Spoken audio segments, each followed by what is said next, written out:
కారం వేసుకుందాము, మూత పెట్టుకుందాము.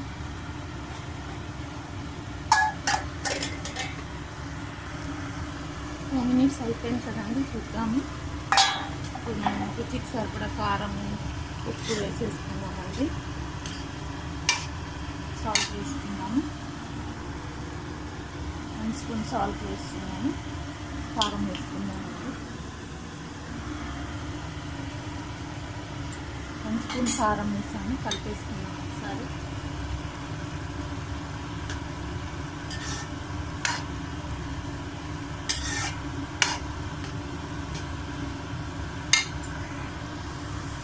వన్ అండ్ హాఫ్ కేజీ కదండి, ఇంకొక 1/2 స్పూన్ వేసుకున్నాను. 1 స్పూన్ వేసాను కదా, స్వీట్నెస్ ఉంటుంది లేకపోతే.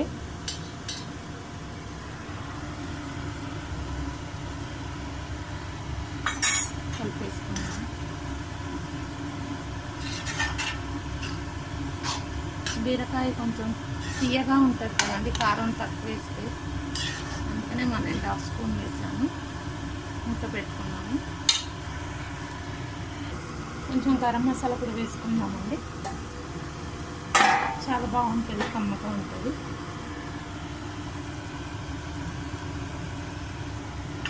కొద్దిగా వేసాను గరం మసాలా.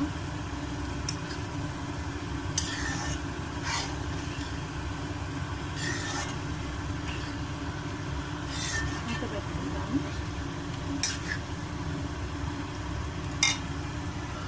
ఒకసారి కలిపేసుకున్నామండి.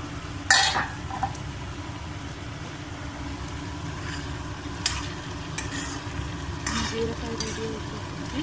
కొంచెం వాటర్ అయితే మన బీరకాయ కర్రీ అయిపోయినట్టే అండి. మూత పెట్టుకున్నాము. ఇట్లామండి మన బీరకాయ కర్రీ. చూసారు కదా, మొత్తం వాటర్ కూడా కొంచెం దగ్గరికి అయిపోయిందండి. ఇంకా స్టవ్ ఆఫ్ చేసేద్దాము. Curry ready. చూసారు కదా, స్టవ్ ఆఫ్ చేసేద్దామండి. ఇంత దగ్గరికి అయితే ఎంత కొంచెం మేము చూసారా, ఇందాక చూస్తే ఇంత అనిపించింది. ఇంత వాటర్ అంతా పోయాక ఇంత అయింది. మీరు కూడా ఇలానే చేసి ఎలా ఉందో తిని చూసి చెప్పండి. ఆయిల్ వచ్చేసింది చూసారా, చుట్టూ ఆయిల్, ఇదంతా ఆయిలే అండి, కొంచెం వచ్చింది. Thank you.